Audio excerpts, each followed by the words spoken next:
Well, hello. This is your lawman. Yes, I'm your lawman, and I'm back at you, baby. All right, I'm coming back with a part two of a series. I'm not sure how many parts I'm gonna do to this with this series because I can actually talk about this forever. But it's domestic violence. This is part two, and I know I gave you some general concepts the first time, but we're gonna take it back. You know, the lawman has to do stuff his way. And that's why y'all love me. We have to do stuff his way. And so what I'm going to do, I'm going to take it back. And all you women beaters, oh, y'all going to love this. Y'all going to, hey, there was some men beaters too. Yeah, buddy, I remember we used to go to my cousin's house after church.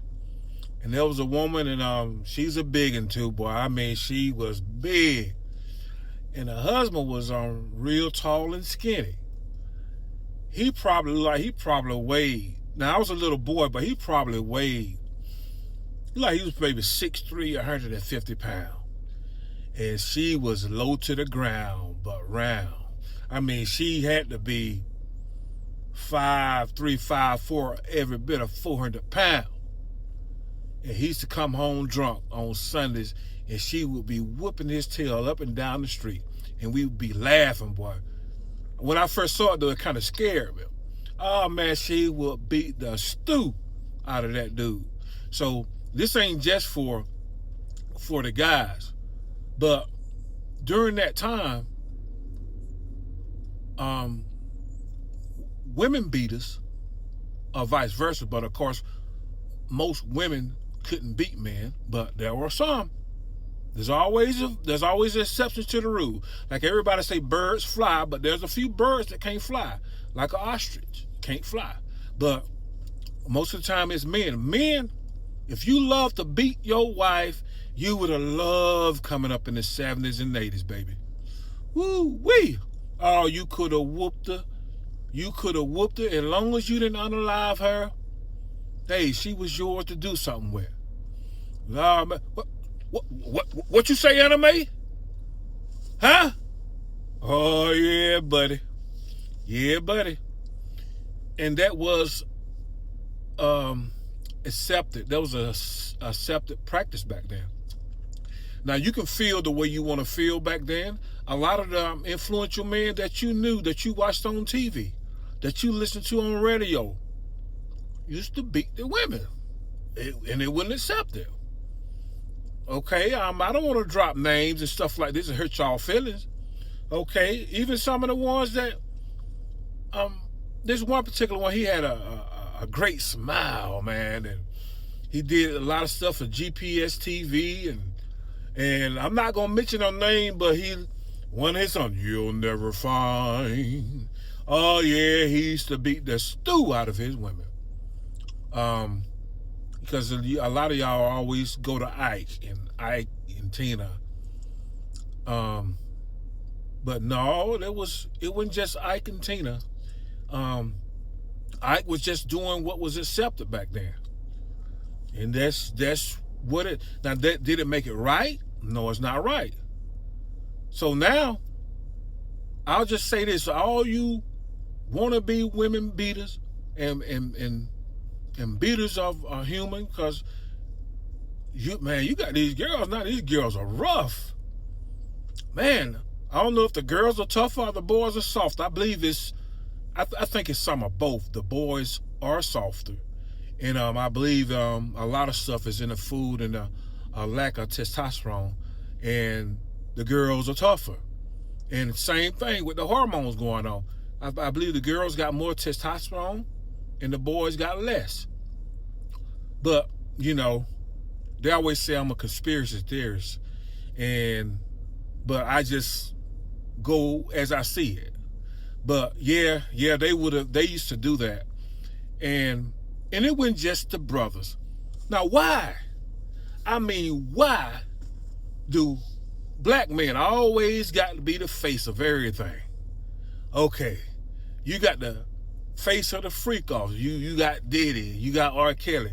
No, no, no, no. Them guys learned what they learned from Clive Davis and the rest of those guys who brought them in. From Hugh Hefner and all these guys. These was the granddaddies of it.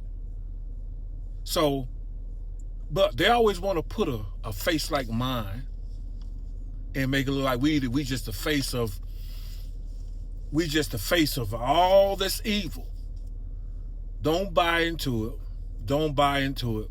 This was a common practice, not just for the brothers. You know, actually, when you look at it, during Jim Crow and right before the Civil Rights Movement, did you know blacks had one of the highest percentages of families together? It was like in the 80%. And so, you know, in our families, we still had our issues, but they stayed together. And then these white women came and convinced our women that they weren't happy and decided that they joined that feminist movement. And you got separation. Well, look, I'm going to keep it law enforcement. But yeah, but it wasn't until I got in law enforcement, actually, as a certified officer, March 7th will be 30 years. And I think I remember going to a house on the domestic where he had beat his woman, and she insists that she didn't want to press charges, and we used to just leave it at that. But I think more and more women start getting seriously injured and unalived, and that's when they decided that we're going to enforce this thing. It was like in 2000, we're going to enforce it, and they said that we must take action. If we can discover our primary aggressor, we must take action. And that's why we have to do something.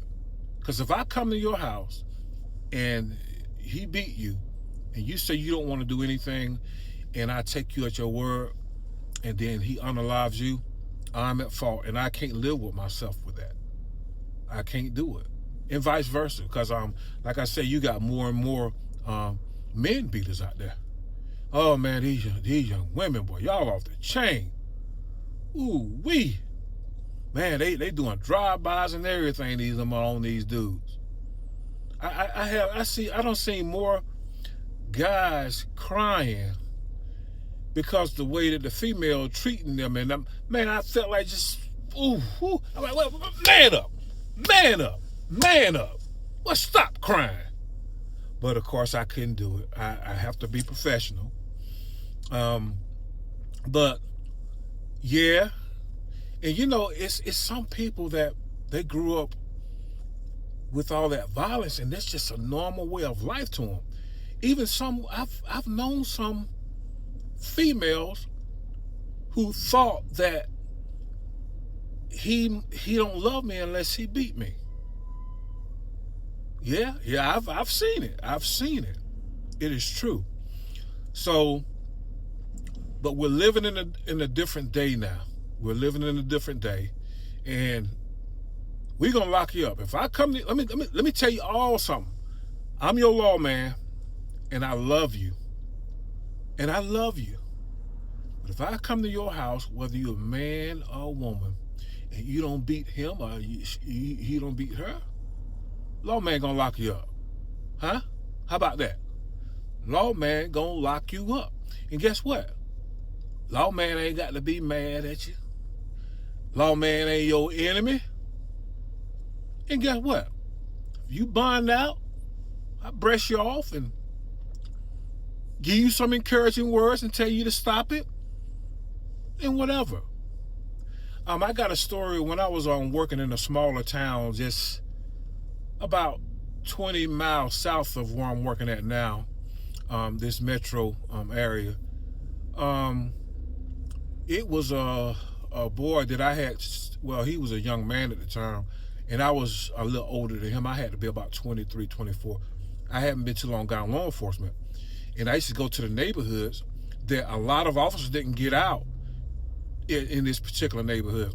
I remember when I first started getting out in the neighborhood, all the children would run up to me and say, "Who did you come to arrest?" Because they wasn't used to officers getting out in this neighborhood. But what I did was I went and I started playing basketball with the teens. Grandmamas and stuff would invite me to the house for dinner. And people started telling me stuff. Even some of the youngsters, they would tell me stuff knowing that they could trust me. And I went to solving a lot of crimes in this area. But there was one particular boy, and we had a good rapport. I got a call one night. I came in the house, and he was, I don't know, he was high on something, but he was beating his girlfriend.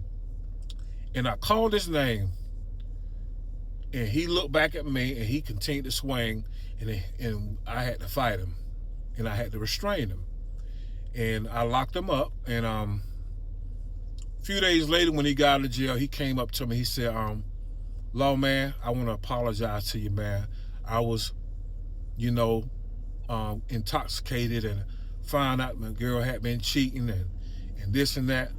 And we shook hands, and I wished him well. So it's not personal. If Lawman lock you up, it's not personal. It just means that your ass needed to go. Okay?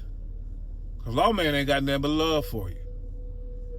And that's why I'm going to give you my email address. If you have any questions for the Lawman, you can email me at askthelawman@gmail.com, askthelawman@gmail.com. And do me a favor, like this video, or you can dislike it if you don't like what I'm talking about. Like this video and subscribe to my channel. I would highly appreciate that, okay? And this is part 2, and I'm going to come back, and I'm going to be a little more serious with part 3, okay? But just know that Lawman loves you, and I will talk to you later. Peace out.